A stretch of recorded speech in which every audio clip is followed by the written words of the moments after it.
तेलंगाना की राज्यपाल श्रीमती तमिलसाई सौंदरराजन जी, केंद्रीय मंत्रिमंडल के मेरे सहयोगी श्री जी कृष्ण रेड्डी जी, तेलंगाना सरकार के मंत्री, Indian school of business executive board के चेयरमैन, डीन, अन्य प्रोफेसर्स, टीचर्स, पेरेंट्स और मेरे प्यारे युवा साथियों,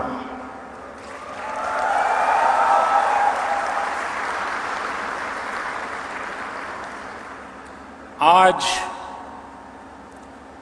इंडियन स्कूल ऑफ बिजनेस ने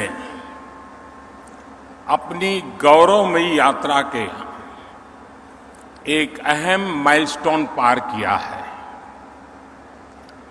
हम सभी आईएसबी की स्थापना के 20 साल पूरे होने को सेलिब्रेट कर रहे हैं। आज अनेक साथियों को अपनी डिग्री मिली है, गोल्ड मेडल मिले हैं। आईएसबी को सफलता के इस पड़ाव पर पहुंचाने में अनेकों लोगों की तपस्या रही है। मैं आज उन सभी को याद करते हुए आप सभी को, आईएसबी के प्रोफेसर्स, फैकल्टी, सभी स्टूडेंट्स को, पेरेंट्स को, आईएसबी के एल्यूमनाइज को बहुत बहुत बधाई देता हूं।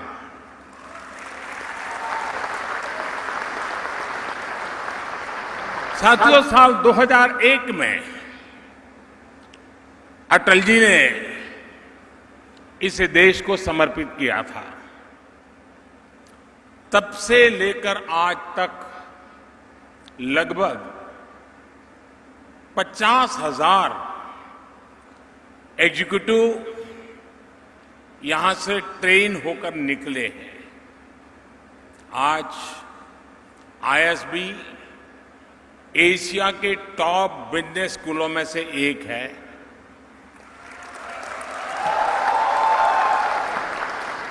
आईएसबी से निकलने वाले जो प्रोफेशनल्स हैं, वे देश के बिजनेस को गति दे रहे हैं, बड़ी बड़ी कंपनियों का मैनेजमेंट संभाल रहे हैं।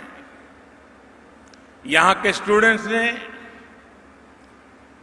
अनेक स्टार्टअप बनाए हैं, अनेकों यूनिकॉर्न्स निर्माण में उनकी भूमिका रही है। ये आईएसबी के लिए उपलब्धि तो है ही, पूरे देश के लिए गर्व का विषय भी है। साथियों, मुझे बताया गया है कि ये हैदराबाद और मोहाली कैंपस की पहली ज्वाइंट ग्रेजुएशन सेरेमनी है।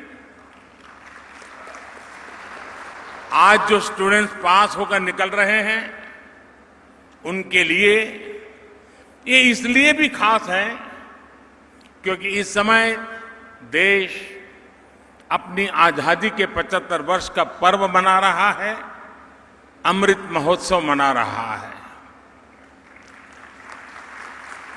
हम बीते 75 साल की उपलब्धियों को देख रहे हैं और आने वाले 25 साल के संकल्पों का रोड मैप भी बना रहे हैं।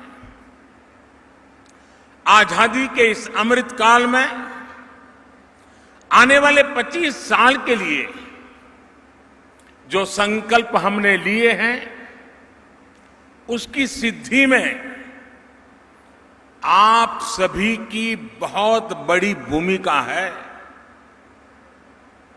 और आज भारत में जो आशा है, लोगों में जो आत्मविश्वास है, नए भारत के निर्माण के लिए जो इच्छा शक्ति है, वो आपके लिए भी अनेक संभावनाओं के द्वार खोल रही है। आप खुद देखिए, आज भारत G20 देशों के समूह में फास्टेस्ट ग्रोइंग इकोनॉमी है।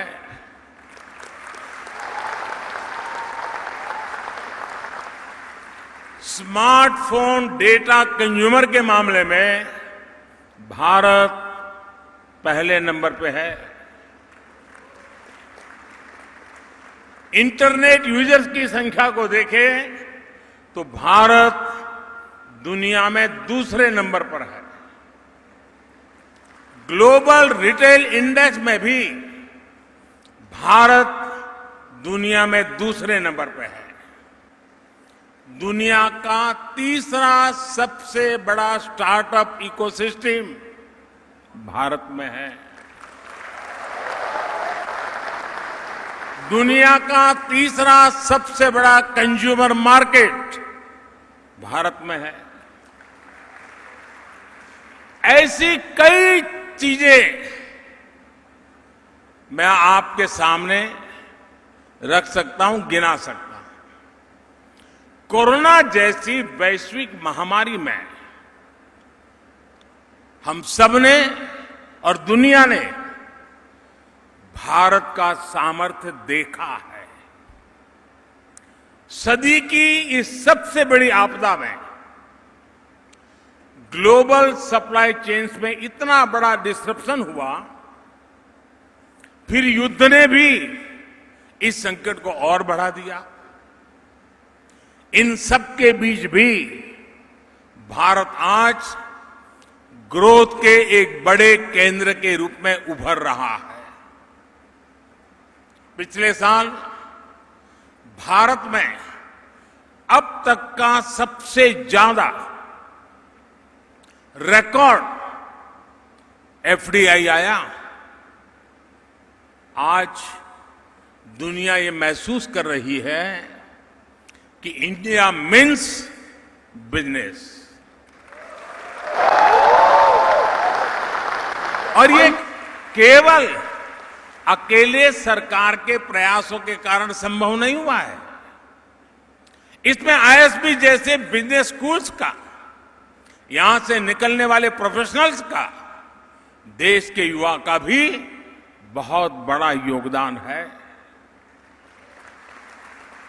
चाहे स्टार्टअप्स हो या ट्रेडिशनल बिजनेस हो, चाहे मैन्युफैक्चरिंग हो या सर्विस सेक्टर हो, हमारे युवा ये साबित कर रहे हैं कि वो दुनिया को लीड कर सकते हैं। मैं सही बता रहा हूं ना?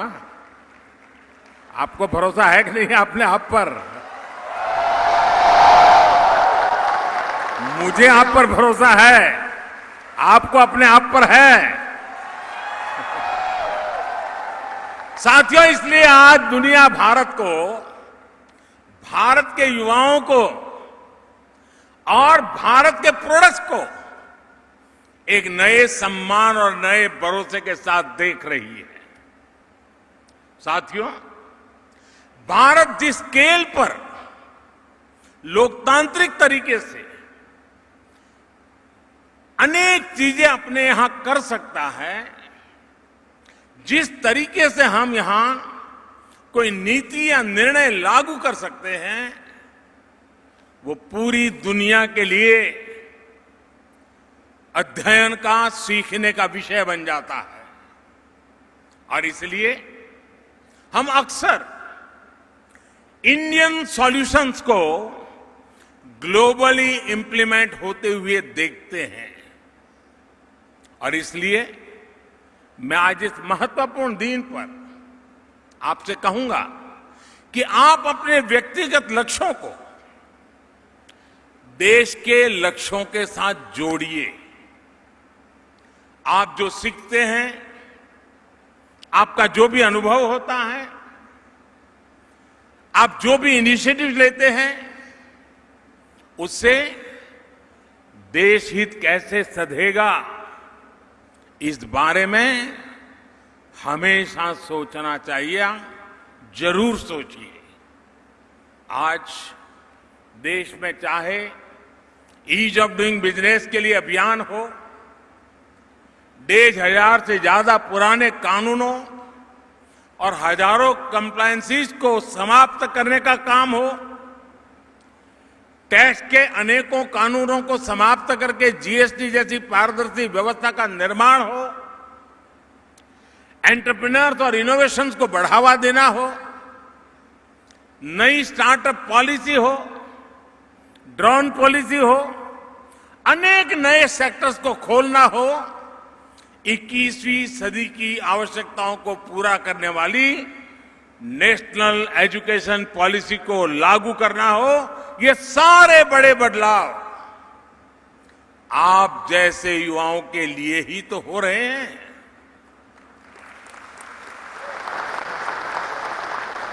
आप जैसे युवाओं की तरफ से आने वाले जो सॉल्यूशंस हैं, उन सॉल्यूशंस को इंप्लीमेंट करने के लिए, आपके आइडिया को देश की ताकत बनाने के लिए हमारी सरकार हमेशा देश की युवा शक्ति के साथ खड़ी है। साथियों, आपने सुना होगा, कई बार एक बात को मैं बार बार दोहराता भी हूं और अक्सर मैं कहता हूं, रिफॉर्म, परफॉर्म, ट्रांसफॉर्म की बात करता हूं। ये मंत्र देश में आज जो गवर्नेंस है उसे डिफाइन करता है।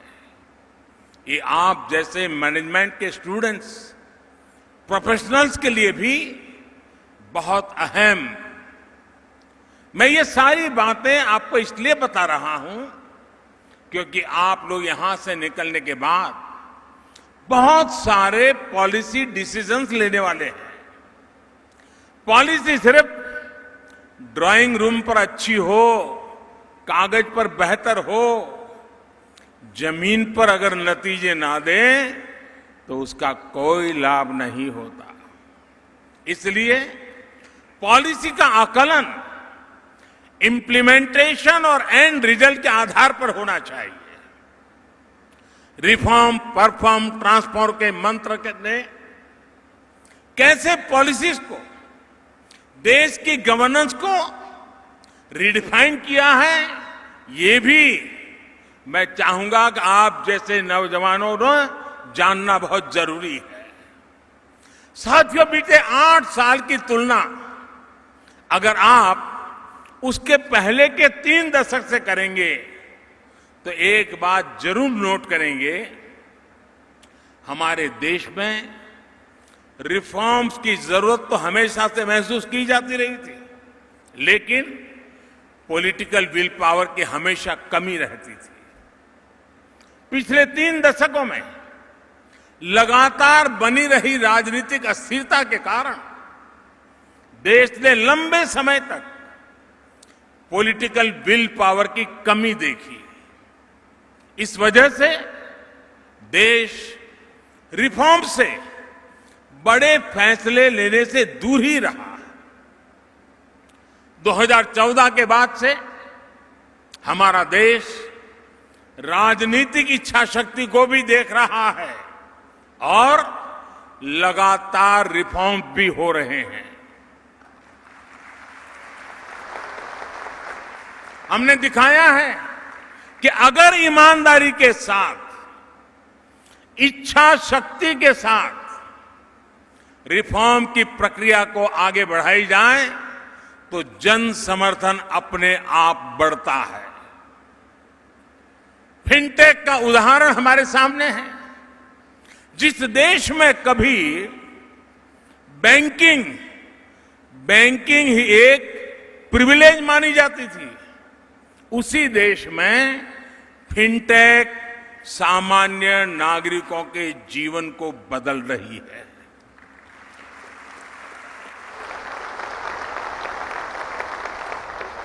जहां कभी बैंकों के प्रति भरोसा कायम करने के लिए बहुत सारी मेहनत करनी पड़ती थी, वहां अब दुनिया की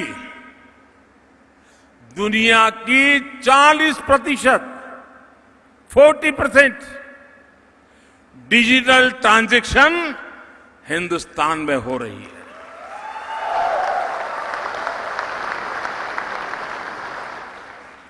हमारे हेल्थ सेक्टर को भी ये माना जाता था कि किसी बड़ी चुनौती को रिस्पॉन्ड नहीं कर पाएगा, लेकिन हेल्थ सेक्टर में रिफॉर्म की देश की इच्छा शक्ति का परिणाम हमने 100 साल की सबसे बड़ी महामारी के दौरान अनुभव किया है। कोरोना ने जब दस्तक दी तब हमारे पास पीपीई किट्स बनाने वाले मैन्युफैक्चरर ना के बराबर थे। कोरोना स्पेसिफिक जरूरी इंफ्रास्ट्रक्चर भी नहीं था, लेकिन देखते ही देखते 1100 से अधिक पीपीई मैन्युफैक्चरर्स का नेटवर्क भारत में तैयार हो गया। कोरोना की टेस्टिंग के लिए भी शुरुआत में कुछ दर्जन लैब थी। बहुत कम समय में देश में 2500 से अधिक टेस्ट लैब्स का नेटवर्क बन गया। कोविड वैक्सीन के लिए तो हमारे यहां चिंता जताई जा रही थी कि हमें विदेशी वैक्सीन मिल पाएगी भी या नहीं, लेकिन हमने अपनी वैक्सीन तैयार की, इतनी वैक्सीन बनाई कि भारत में भी 190 करोड़ से ज्यादा डोज लगाई जा चुकी है। भारत ने दुनिया के 100 से अधिक देशों को भी वैक्सीन भेजी है। इसी प्रकार मेडिकल एजुकेशन में भी हमने एक के बाद एक अनेक रिफॉर्म किए। इसी का परिणाम है कि बीते 8 सालों में मेडिकल कॉलेज की संख्या 380 से बढ़कर 600 से भी अधिक हो गई है। देश में मेडिकल की ग्रेजुएट और पोस्ट ग्रेजुएट की सीटें 90,000 से बढ़कर 1.5 लाख से ऊपर हो चुकी हैं। साथियों, पिछले 8 वर्षों में देश ने जो इच्छा शक्ति दिखाई है, उसकी वजह से एक और बड़ा बदलाव आया है। अब ब्यूरोक्रेसी भी पूरी शक्ति से रिफॉर्म्स को जमीन पर उतारने में जुटी है। सिस्टम वही है, लेकिन अब नतीजे बहुत संतोषजनक मिल रहे हैं। और इन 8 वर्षों में जो सबसे बड़ी प्रेरणा बनी है, वो है जन भागीदारी। देश की जनता खुद आगे बढ़कर रिफॉर्म्स को गति दे रही है। और हमने ये स्वच्छ भारत अभियान में देखा है। और अब वोकल फॉर लोकल और आत्मनिर्भर भारत अभियान में भी हम जन भागीदारी की ताकत को देख रहे हैं। जब जनता सहयोग करती है तो नतीजे अवश्य मिलते हैं, जल्दी मिलते हैं। यानी सरकारी व्यवस्था में सरकार रिफॉर्म करती है, ब्यूरोक्रेसी परफॉर्म करती है और जनता के सहयोग से ट्रांसफॉर्मेशन होता है। साथियों, ये आपके लिए एक बहुत बड़ी केस स्टडी है। रिफॉर्म, परफॉर्म, ट्रांसफॉर्म की जो ये डायनेमिक्स हैं, वो आपके लिए रिसर्च का विषय है। आईएसबी जैसे बड़े संस्थान को अध्ययन करके, एनालिसिस करके दुनिया के सामने इसे लाना चाहिए। यहां से जो युवा साथी पढ़कर निकल रहे हैं, उन्हें भी रिफॉर्म, परफॉर्म, ट्रांसफॉर्म के इस मंत्र को हर क्षेत्र में लागू करने का प्रयास करना चाहिए। साथियों, मैं आपका ध्यान देश के स्पोर्ट्स इकोसिस्टम में आए ट्रांसफॉर्मेशन की तरफ भी दिलाना चाहता हूं। आखिर क्या कारण है कि 2014 के बाद हमें खेल के हर मैदान में अभूतपूर्व प्रदर्शन देखने को मिल रहा है? इसका सबसे बड़ा कारण है हमारे एथलीट्स का आत्मविश्वास। आत्मविश्वास तब आता है जब सही टैलेंट की खोज होती है, जब टैलेंट की हैंड होल्डिंग होती है, जब एक ट्रांसपेरेंट सिलेक्शन होता है, ट्रेनिंग का, कंपटीशन का एक बेहतर इंफ्रास्ट्रक्चर मिलता है। खेलो इंडिया से लेकर ओलंपिक्स पोडियम स्कीम तक ऐसे अनेक रिफॉर्म्स के चलते आज स्पोर्ट्स को ट्रांसफॉर्म होते हम अपनी आंखों के सामने देख सकते हैं, अनुभव कर सकते हैं। साथियों, मैनेजमेंट की दुनिया में परफॉर्मेंस, वैल्यू एडिशन, प्रोडक्टिविटी और मोटिवेशन, इन बातों पर भी बहुत चर्चा होती है। अगर आपको पब्लिक पॉलिसी में इसका उत्तम उदाहरण देखना है तो आपको एस्पिरेशनल डिस्ट्रिक्ट प्रोग्राम को जरूर स्टडी करना चाहिए। हमारे देश में 100 से अधिक ऐसे जिले थे जो विकास की दौड़ में काफी पीछे थे। देश के लगभग सभी राज्यों में एकाध दो कहीं पर थोड़े ज्यादा ऐसे एस्पिरेशनल डिस्ट्रिक्ट है। विकास से जुड़े हर पैरामीटर में ये जिले बहुत कम स्कोर करते थे। इसका सीधा प्रभाव देश की ओवरऑल परफॉर्मेंस पर, रेटिंग पर, ओवरऑल प्रदर्शन पर बड़ा नेगेटिव असर पड़ता था। इनको ये समझकर कुछ हो नहीं रहा है, बदलाव दिख नहीं रहा है, हालत बुरे हैं और इसलिए सरकारें क्या करती थी, उसको पिछड़ा घोषित कर देती थी। ये तो बैकवर्ड डिस्ट्रिक्ट है। अगर यही सोच है तो उनके मन में भी हो जाता है यहाँ तो ऐसा ही रहेगा, कुछ बदलाव नहीं होगा। सरकारी सिस्टम में जिन अफसरों को सबसे कम प्रोडक्टिव माना जाता था, निकम्मे माना जाता था, उनको अक्सर इन जिलों में तैनात करने देना और जाओ भाई तुम्हारा जानो, तुम्हारा नसीब जाने, पड़े रहो। लेकिन साथियों, हमने अप्रोच बदली।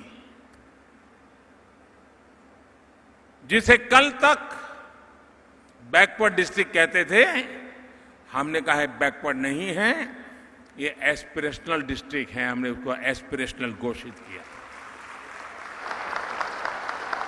और हमने तय किया कि हम इन जिलों में विकास की आकांक्षा जगाएंगे, एक नई भूख जगाएंगे।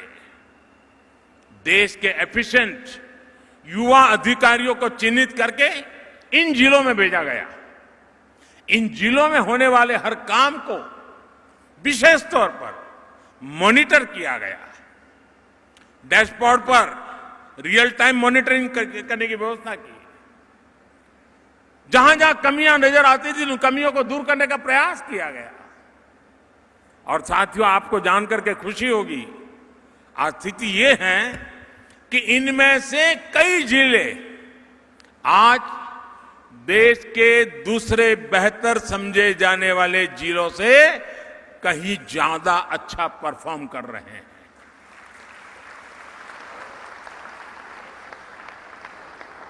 जिन्हें कभी पिछड़े जिले कहते थे, देश के डेवलपमेंट पैरामीटर्स को प्रभावित करते थे, वो आज एस्पिरेशनल डिस्ट्रिक्ट बनकर देश के विकास को गति दे रहे हैं। अब हमने राज्यों से कहा है कि इस अप्रोच को और विस्तार दें। हर जिले में ऐसे ब्लॉक्स होते हैं जो विकास के मामले में दूसरों से पिछड़ गए हैं। ऐसे ब्लॉक्स को आइडेंटिफाई करके एस्पिरेशनल ब्लॉक्स अभियान को अब आगे बढ़ाया जा रहा है। देश में हो रहे ये बदलाव, इनकी जानकारी आपको पॉलिसी डिसीजंस में, मैनेजमेंट में बहुत मदद करेगी। साथियों, आपके लिए ये सब जानना इसलिए भी जरूरी है क्योंकि आज देश में बिजनेस के मायने भी बदल रहे हैं और बिजनेस का दायरा भी बढ़ रहा है। आज भारत में economic landscape small, medium, cottage और यहां तक कि इनफॉर्मल एंटरप्राइज तक में फैल रहा है। ये बिजनेस लाखों लाख लोगों को रोजगार के अवसर दे रहे हैं। इनका सामर्थ्य बहुत ज्यादा है, इनमें आगे बढ़ने का कमिटमेंट बहुत ज्यादा है। इसलिए आज जब देश आर्थिक विकास के नए अध्याय को लिख रहा है तो हमें एक और बात याद रखनी होगी। हमें छोटे व्यापारियों, स्मॉल बिजनेस का भी उतना ही ध्यान रखना होगा। हमें उन्हें ज्यादा बड़े प्लेटफॉर्म देने होंगे, ग्रो करने के लिए ज्यादा बेहतर मौके देने होंगे। हमें उन्हें देश विदेश में नए नए बाजारों से जोड़ने में मदद करनी होगी। हमें उन्हें ज्यादा से ज्यादा टेक्नोलॉजी से जोड़ना होगा। और यही पर, इसी बात पर आईएसबी जैसे संस्थान, आईएसबी के स्टूडेंट्स की भूमिका बहुत अहम हो जाती है। एक फ्यूचर बिजनेस लीडर के तौर पर आप सभी को, हर बिजनेस को और बड़ा और विस्तार करने के लिए आगे आना होगा, जिम्मेवारियां संभालनी होगी। और आप देखिएगा, आप छोटे बिजनेस को ग्रो करने में मदद करेंगे तो आप लाखों एंटरप्रेन्योर्स के निर्माण में मदद करेंगे, करोड़ों परिवारों की मदद करेंगे। भारत को फ्यूचर रेडी बनाने के लिए हमें सुनिश्चित करना होगा कि भारत आत्मनिर्भर बने। और इसमें आप सभी बिजनेस प्रोफेशनल्स की बहुत बड़ी भूमिका है। और यह आपके लिए एक तरह से देश की सेवा का अहम उदाहरण होगा। साथियों, देश के लिए कुछ करने का, देश के लिए कुछ कर गुजरने का आपका जज्बा देश को नई ऊंचाई पर ले जाएगा। मुझे आईएसबी पर, आईएसबी के स्टूडेंट्स पर, आप सभी नौजवानों पर बहुत भरोसा है, बहुत विश्वास है। आप एक पर्पज के साथ इस प्रतिष्ठित संस्थान से बाहर निकले। आप अपने गोल्स को राष्ट्र के संकल्पों के साथ जोड़िए।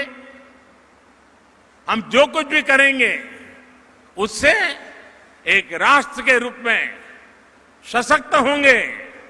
इस कमिटमेंट के साथ जब आप कोई भी प्रयास करेंगे तो सफलता आपके कदम पर होगी। एक बार फिर आज जिन जिन साथियों को मुझे मेडल देने का अवसर मिला है और भी जो लोगों ने सिद्धियां प्राप्त की हैं, उनको, उनके परिवारजनों को अनेक अनेक शुभकामनाएं देता हूं। और आईएसबी भारत की विकास यात्रा में ऐसी पीढ़ियों को तैयार करता रहे, ऐसी पीढ़ियां राष्ट्र के लिए समर्पित भाव से कार्य करती रहे। इसी एक अपेक्षा के साथ आप सबका बहुत बहुत धन्यवाद।